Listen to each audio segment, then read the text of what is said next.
ஆதியாகமம் 12ஆம் அதிகாரத்துக்கு வரும் வேளையில கர்த்தர் ஆபிரகாமை பார்த்து சொல்லுகிற ஒரு காரியத்தை பார்க்கிறோம்.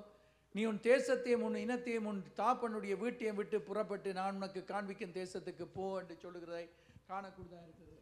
இந்த ஆபிரகாமை குறித்து நாங்கள் பார்க்கும் வேளையில 13ஆம் அதிகாரத்துக்கு வாருங்கள். அங்கே நாங்கள் பார்க்கிறோம் 13ஆம் அதிகாரத்தில் 2ஆம் வசனத்தை எடுத்தவர்கள் ஒருவர் வாசிங்க பார்ப்போம். 13ஆம் அதிகாரம் 2ஆம் வசனம்.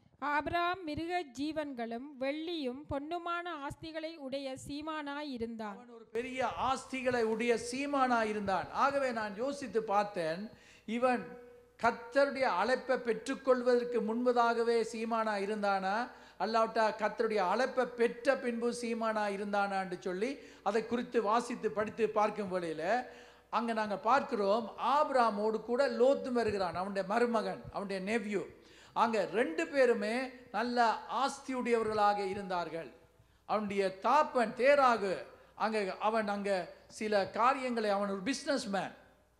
ஆகவே தான் நாங்கள் பார்க்கிறோம் என்னன்னு சொன்னால் ஆபிரகாம் நல்ல ஆசீர்வாதம் உடையவன் என்று சொல்லும் வேளையில் ஆஸ்தி உடையவன், நல்ல பணக்காரனாக இருந்தான், செல்வந்தனாக இருந்தான்.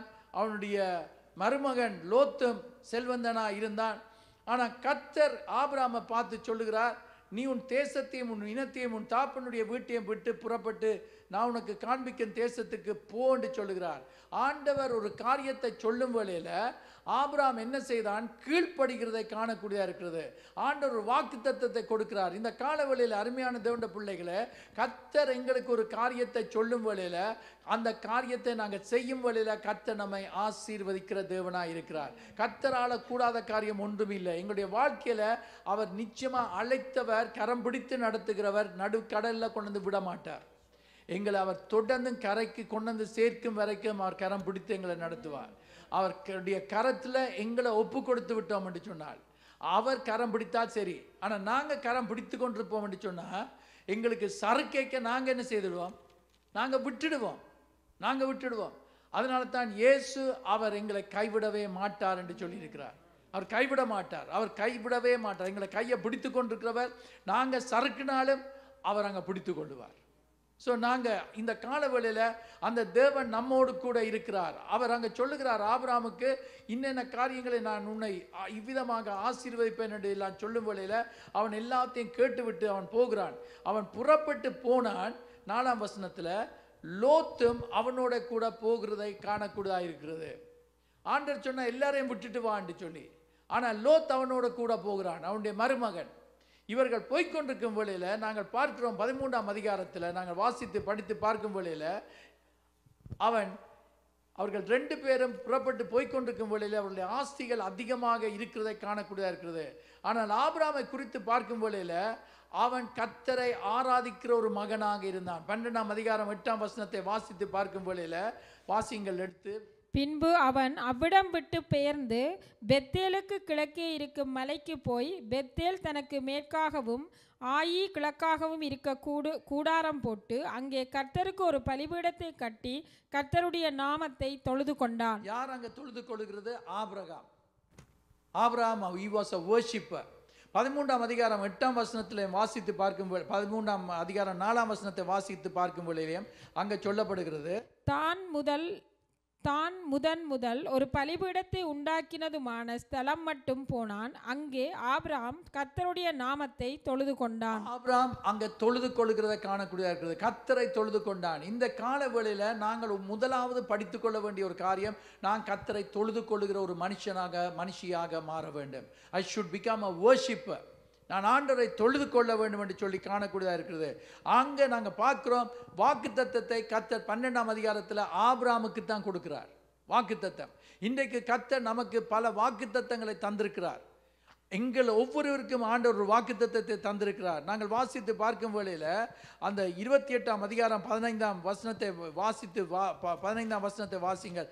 ஜெனிசிஸ் சாப்டர் 28 verse 15 வாசிக்கும் பார்க்கும் வேளையில் சொல்லப்படுகிறது, நான் உன்னோடே இருந்து நீ போகிற இடத்தில் அவர் சொல்லுகிறார் என்னவென்று சொன்னார், நான் உன்னோடு கூட இருப்பேன் என்று சொல்லுகிறார். இந்த காலவேளையில இந்த வாக்குத்தத்தத்தை உங்களுக்கு உரிமையாக எடுத்துக்கொள்ளுங்க. நான் உன்னோடு கூட இருப்பேன். உன்னை காத்து இந்த தேசத்துக்கு உன்னை திரும்பி வர பண்ணுவேன். நான் உனக்கு சொன்னதை செய்யும் அளவும் உன்னை கைவிடுவதில்லை என்றார். ஆண்டவர் யாக்கோபுடைய வாழ்க்கையில் ஆபிரகாமுக்கு கொடுக்கப்பட்ட ஆசீர்வாதம் ஈசாக்குக்கு கொடுக்கப்படுகிறது, ஈசாக்கு கொடுக்கப்படுகிற ஆசீர்வாதம் யாக்கோபுக்கு கொடுக்கப்படுகிறது. அந்த வாக்குத்தத்தத்தை சொல்லுகிறார், நான் சொன்னதை நிறைவேற்றும் அளவுக்கு நான் உன்னை விட்டு விலக மாட்டேன். ஆண்டவர் எங்களுக்கு ஒரு வாக்குத்தத்தத்தை தந்திருக்கிறார், சபைக்கு ஒரு வாக்குத்தத்தத்தை தந்திருக்கிறார். அந்த சபை என்னத்தான் நடந்தாலும், கப்பல் உடைகிற நிலைமையில வந்தாலும், உடைஞ்சு போனாலும் மிதக்க கூடுதாக கர்த்தர் எங்களை செய்வார். அவர் அற்புதர் இருக்கிறார். ஆகவே நாங்கள் துக்கம் கொண்டாட அவசியமே கிடையாது. கர்த்தருடைய சமூகத்தில் மகிழ்ச்சியா இருக்கலாம். கர்த்தர் பெரிய காரியங்களை செய்கிறார்.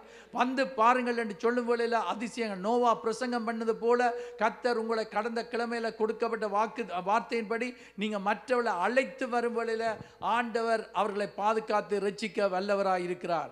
அங்க நாங்கள் பார்க்கிறோம், ஆண்டவர் அடுத்ததாக நாங்கள் பார்க்கிறோம் 13ஆம் அதிகாரம் 5ஆம் வசனத்தை வாசித்து பார்க்கும் வேளையில அங்க லோத்தும் ஆடு மாடுகள் கூடாரங்கள் அவனுக்கு இருந்தது என்று சொல்லி காணக்கூடியதா இருக்குது. லோத்தும் ஆசீர்வதிக்கப்பட்டவனா இருந்தான், ஆபிரகாமும் ஆசீர்வதிக்கப்பட்டவனா இருந்தான். 6ஆம் வசனத்தை வாசித்து பாருங்கள்.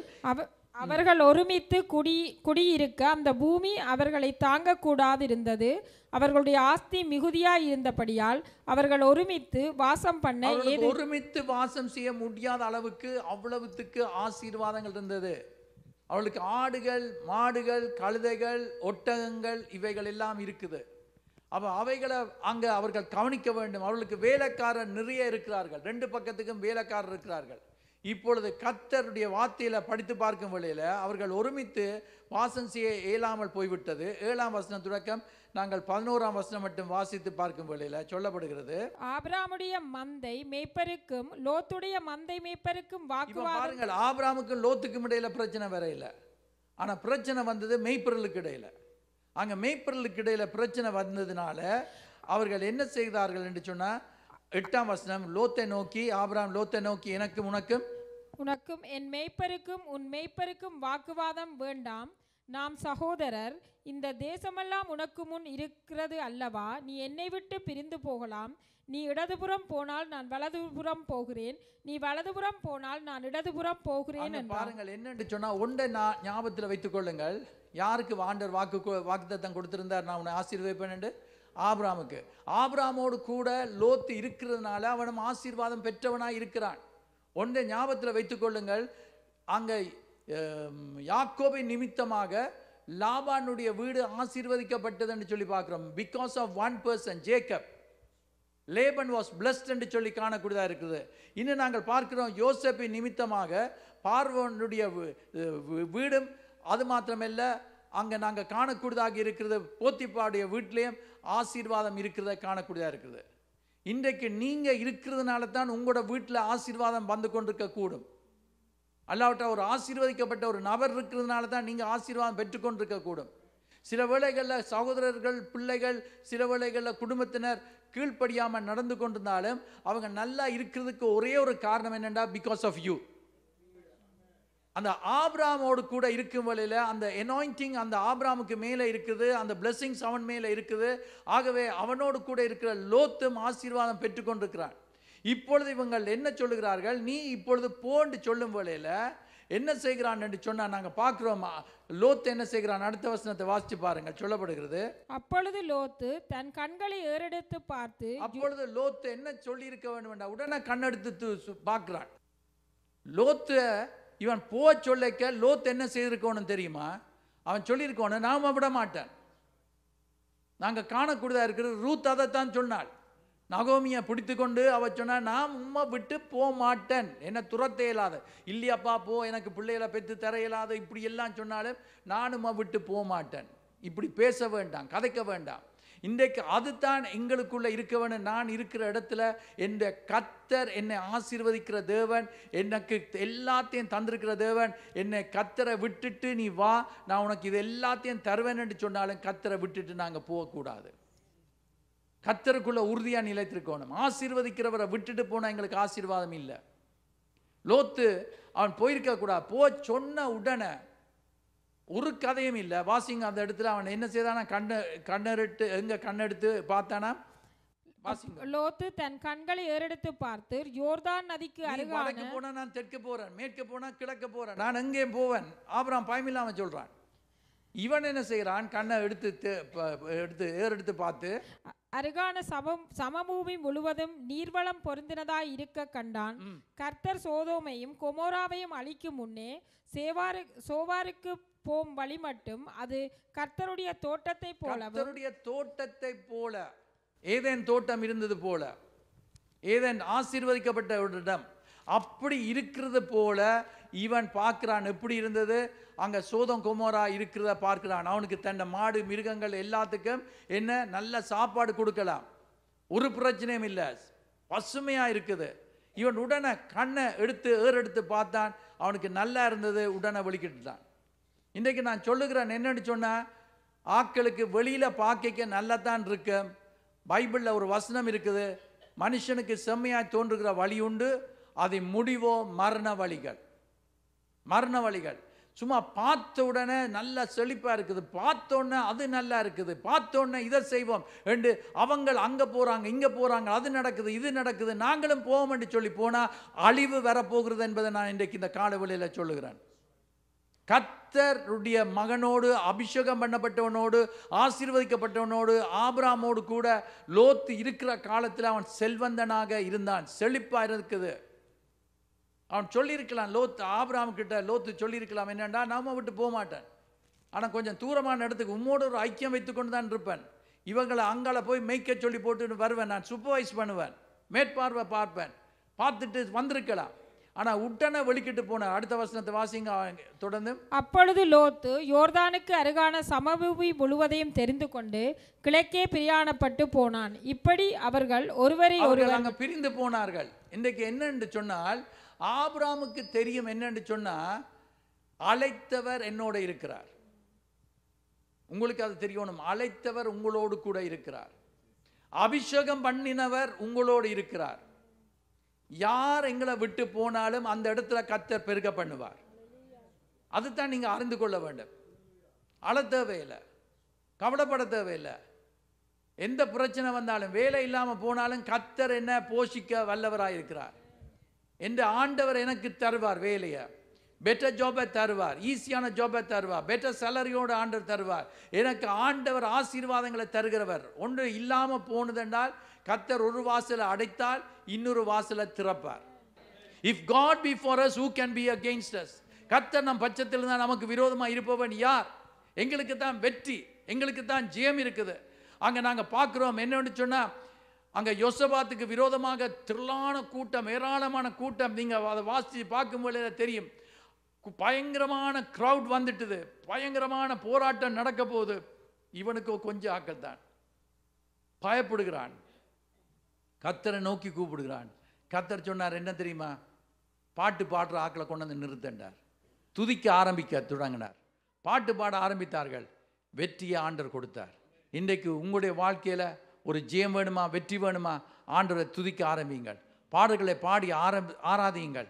கர்த்தர் பெரிய காரியங்களை நடப்பிக்க ஆயத்தமாக இருக்கிறார். மிராக்கிள் இஸ் ஆன் த வே. இன்றைக்கு அற்புதம் வந்து கொண்டிருக்குது. இந்த ஆபிரகாம் என்ன செய்கிறான் என்று சொன்னார், வாசிங்களா? இவன் லோத் இந்த பக்கம் போயிட்டான். இப்பொழுது ஆபிரகாம் என்ன செய்கிறான்? ஆபிரகாம் கானான் தேசத்தில் குடியிருந்தான். லோத்து அந்த யோர்தானுக்கு அருகான சமபூமியில் உள்ள பட்டணங்களில் வாசம் பண்ணி சோதோமுக்கு நேரே கூடாரம் போட்டான். சோதோமின் ஜனங்கள் பொல்லாதவர்கள், இவர்கள் பொல்லாத ஜனங்களா இருக்கிறார்கள். இப்பொழுது அடுத்த வசனத்துக்கு வாசிங்கள். லோத்து ஆபிரகாமை விட்டு பிரிந்த பின்பு கர்த்தர் ஆபிரகாமை நோக்கி, பிரிந்த பின்பு என்ன நடக்குது? கர்த்தர் ஆபிரகாமோடு பேச ஆரம்பிக்கிறார். எத்தனை பேர் விசுவாசிக்கிறீங்க கர்த்தர் நம்மோடு பேசுவார் இப்பொழுது என்று சொல்லி? ஆண்டவர் இப்பொழுதும் எங்களோடு பேசுகிறவர், எங்களோடு பேசி கொண்டிருக்கிறார். நாங்கள் மேன்மையான ஜனங்களாக இருக்கிறோம், அவருடைய இரத்தத்தால் கழுவப்பட்டிருக்கிறோம், மீட்கப்பட்டிருக்கிறோம். அவருடைய திருவார்த்தையின்படி நடக்கிற பிள்ளைகளாக இருக்கும் வழியில் கர்த்தர் நம்ம உயர்த்தி கொண்டே இருப்பார். வாசியுங்கள். கர்த்தர் அவனை பார்த்து சொல்லுகிறார், உன் கண்களை ஏறெடுத்து, உண்ட கண்களை. இப்ப அவன் நீ சொன்ன உடனே லோத்து எடுத்து பார்த்துட்டு போயிட்டான். இப்ப நான் உனக்கு சொல்லுகிறேன், நீ உண்ட கண்களை. இப்ப யார் சொல்றது?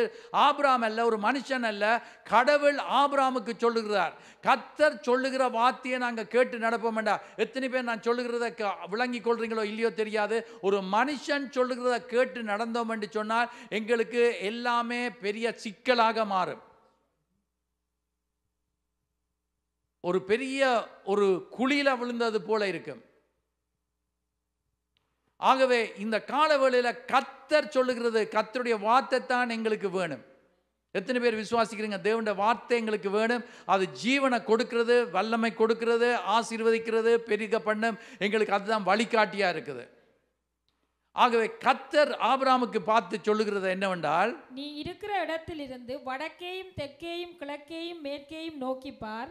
நீ பார்க்கிற இந்த பூமி முழுவதையும் நான் உனக்கு இது எல்லாத்தையும் தர போறேன், உனக்கு எல்லாவற்றையும் தர போறேன். இப்ப அடுத்த அதிகாரத்துக்கு நீங்க போய் கொண்டிருப்பீங்கள் என்று சொன்னால், சோதம் கொமோரா ஒரு மோசமான இடம். வெளியில பார்க்கத்தான் நல்லா இருந்தது.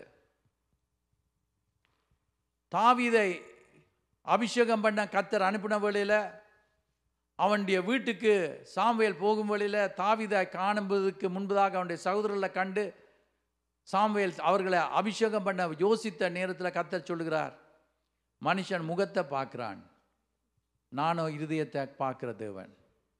வெளி தோற்றத்தை பார்த்து நம்ப வேண்டாம்.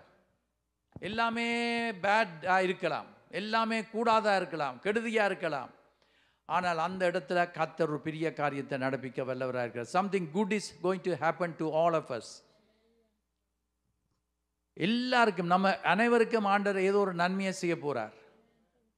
என்னன்றது எனக்கு தெரியாது. But something good is going to be born. நல்ல காரியம் நடக்க போகுது. ஆண்டவர் இந்த நாளில் சொல்லுகிற வார்த்தையை பார்க்கும் வேளையில், அங்கே அவன் போய் லோத்து அங்கே போய் இருக்கிறான், அவன் போய் குடியிருக்கிறான். அந்த குடியிருக்கிற இடம் பொல்லாத இடத்தமா இருக்குது. அந்த இடத்துல அவன் வாழ்ந்து கொண்டிருக்கும் வேளையில் பாவம் நிறைந்த இடத்துல அவன் ஜீவித்து கொண்டிருக்கிறான். லோத்தை குறித்து அங்கே நாங்கள் பார்க்குறோம், அவன் மிகவும் பாதிக்கப்பட்டு கொண்டிருந்தான். பாவம் நிறைந்த இடத்தை பார்த்து அவன் மிகவும் உபத்திரப்பட்டு கொண்டிருந்தான். பாருங்கள், இன்றைக்கு நாங்கள் சில வேளைகளை இந்த இடத்துக்கு போனால் நல்லது என்று யோசித்து நாங்கள் ஒரு இடத்துக்கு நாங்கள் போகலாம். ஆனால் அந்த இடத்திற்கு நாங்கள் போனால் எங்களுக்கு விபத்து வரப்போகுது, ஆபத்து வரப்போகுது, கஷ்டம் வரப்போகுது, துன்பம் வரப்போகுது. ஆகவே தான் நாங்கள் பார்க்குறோம் என்னவென்று சொன்னால், லோத்து அவன் இருந்த இடத்துல, பாவம் நிறைந்து கொண்டிருந்த இடத்துல நாங்கள் வாசித்து பார்க்கும் வேளையில் என்னவென்று சொன்னால், அங்கே 2 பேரும் பிரிக்கப்பட்டு போய் விட்டார்கள். இப்பொழுது 14ஆம் வசனம் தொடக்கம் 18ஆம் வசனம் மட்டும் வாசித்து பார்க்கும் வேளையில் அவர்கள் போய்விட்டார்கள். ஆனால் ஆசீர்வதிக்கப்பட்ட மனுஷனோடு கர்த்தர் இருந்து சொல்லுகிறதை நாங்கள் காணக்கூடியதாக இருக்கிறது. ஆண்டவருடைய வசனம் சொல்லப்படுகிறது என்னவென்று சொன்னால், துன்மார்க்கருடைய ஆலோசனையின்படி நடக்கக்கூடாது, பாவிகளுடைய வழியில் நிற்கக்கூடாது, பரியாசக்காரர் உட்காரும் இடத்துல உட்காரக்கூடாது. இன்றைக்கு நாங்கள் பிரிக்கப்பட்ட ஒரு ஜனமாக இருக்க வேண்டும், பிரிக்கப்பட்ட ஜனங்களாக இருக்க வேணும். பாவத்திகளோடு கூட நாங்கள் போய் இருந்து அங்கே நாங்கள் அவர்களை போல நாங்கள் நடக்கக்கூடாது. இது கர்த்தருடைய ஆலோசனை. இது பாஸ்டர் அருமநாயமுடைய அல்ல, ஆனால் கர்த்தருடைய வசனம் சொல்லப்படுகிறது. அங்கே நாங்கள் 19ஆம் அதிகாரத்தில் காணும் வேளையில் ஆண்டவர் சொல்லுகிறார் என்னவென்று சொன்னால், இப்பொழுது 14ஆம் அதிகாரத்துக்கு வந்து பார்க்கும் வேளையில் வாசியுங்கள். ஆதியாகமம் 14ஆம் அதிகாரத்தில், சினேயரின் ராஜாவாகிய அம்ராப்பேலும் எலாசாரின் ராஜாவாகிய, இதெல்லாம் கணக்கெல்லாம் சொல்லப்பட்டு கொண்டிருக்குது. இப்போ என்ன நடக்குது என்று சொன்னால், இந்த இடத்துல 14ஆம் அதிகாரத்துக்கு வந்து 19ஆம் அதிகாரத்துக்கு வருவோம். 19ஆம் அதிகாரத்தில் வாசித்து பார்க்கும் வேளையில், ஏன்றால் இவன் சிறைப்பிடிக்கப்பட்டு போகிறான், அவனை விடுதலையாக்கி கொண்டு வருகிறான் ஆபிரகாம். இப்பொழுது 19ஆம் வசனத்தை வாசித்து பார்க்கும் வேளையில் சொல்லப்படுகிறது, வாசிங்கள். அந்த 2 தூதரும் சாயங்காலத்திலே சோதோமுக்கு வந்தார்கள். லோத்து சோதோமின் வாசலில் உட்கார்ந்திருந்தான். அவன் அங்கே சோதோமுடைய வாசல்ல வாழ்ந்து கொண்டிருக்கிறான். அவன் அங்கே உட்கார்ந்து கொண்டிருக்கிறான். யோசிச்சு பாருங்கள், என்னன்னு சொன்னால், நல்ல இடம் என்று போனான், பெரிய ஆளாத்தான் இருக்கிறான். ஆனால் அந்த இடத்துல ஆபத்து வருகிறது. என்னவென்று சொன்னால், அந்த இடத்துல திடீரென்று சொல்லி கர்த்தருடைய கோபாக்கின வருகிறதை காணக்கூடியதாக இருக்கிறது.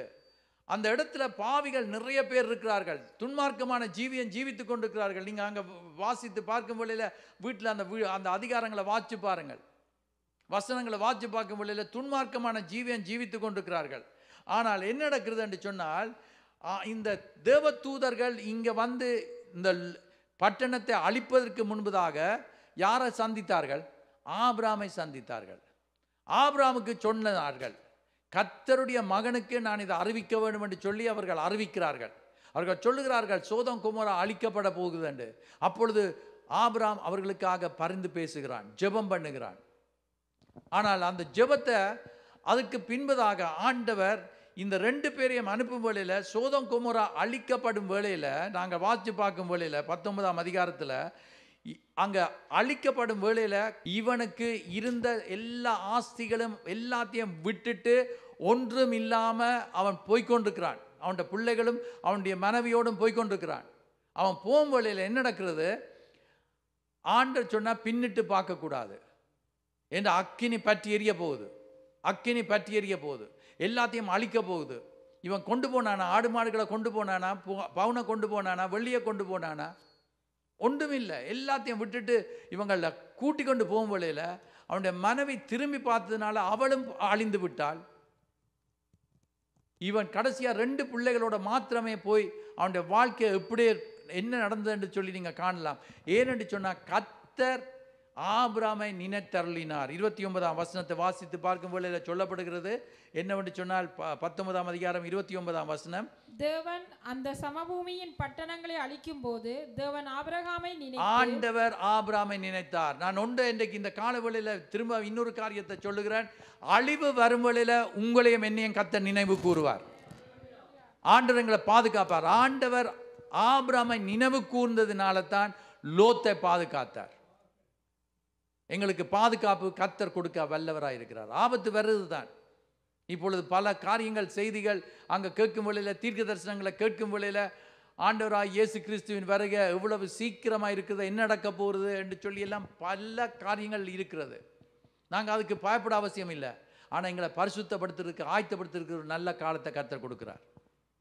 நாங்கள் அவருடைய வருகைக்கு ஆயத்த முடியவர்களாக இருக்க, அவருடைய வருகை எப்பொழுது இருந்தாலும் எடுத்துக்கொள்ளப்பட ஆயத்தமாக இருக்க ஆண்டவர் எங்களை ஆயத்தப்படுத்தி கொண்டிருக்கிறார். இந்த காலவெளியிலும் ஆண்டவர் எங்களோடு பேசுகிறார். நீங்கள் என்ன திட்டம் போட்டிருந்தாலும், என்ன பிளான் வச்சிருந்தாலும், இந்த காலவெளியில் கர்த்தருக்கு முன்னதாக கொண்டு வந்து எழுதி வச்சு அவருடைய பாத்திர கொண்டு வந்து இறக்கி வைத்து ஜெபம் பண்ண ஆரம்பிங்க. கர்த்தர் உங்களை வழிகாட்டாமல் நீங்கள் போனீங்கன்னு சொன்னால் கொடுக்கப்பட்ட மனுஷனுக்கு ஆசீர்வாதம் வந்தது. ஆபிரகாமை ஆண்டவர் ஆசீர்வதித்தார், உயர்த்தினார். லோத்துடைய வாழ்க்கையில் நீங்கள் பார்ப்பீங்க அழிவு ஏற்பட்டது. அவன் துன்மார்க்கமாக அவனுடைய வாழ்க்கை, அவனுடைய பிள்ளைகள் கடைசியாக என்ன நடந்ததுன்னு சொல்லி எல்லாம் நீங்கள் பைபிளை வாசி பாருங்கள் என்ன நடந்ததுன்னு சொல்லி. ஒரு மலைக்குள்ள, ஒரு குகைக்குள்ளே போய் இருக்க வேண்டிய ஒரு நிலைமை ஏற்பட்டது. பாருங்கள், செல்வந்தர்களாக இருந்தார்கள். யோபு ஒரு பெரிய செல்வந்தன். அவன் கடவுளை இறுக்க பிடிச்சு கொண்டிருந்ததுனால தான் அவன் முன்னிலைமையை பார்க்கிலும் பின்னிலைமை ஆண்டவர் ரெட்டிப்பாக ஆசீர்வதித்தார். இன்றைக்கு உங்களுக்கு என்ன கஷ்டம் வந்தாலும், பிரச்சனை வந்தாலும், துன்பத்துக்குள்ள போனாலும், மரண இருளுக்குள்ளே போனாலும் கர்த்தரை மாத்திரம் கைவிடவே வேண்டாம். சிலர் சொல்லுகிறார்கள் சேர்ச்சுக்கு வராமல் நான் கர்த்தருடைய வீட்டில் இருக்கிறேன்னு. நான் ஒரு பாஸ்டரோட கதைக்கும் வேளையில் அவர் சொன்னார், ஒரு தம்பி அவர் நல்ல ஒரு சபைக்கு போய் கொண்டு இருந்தார்.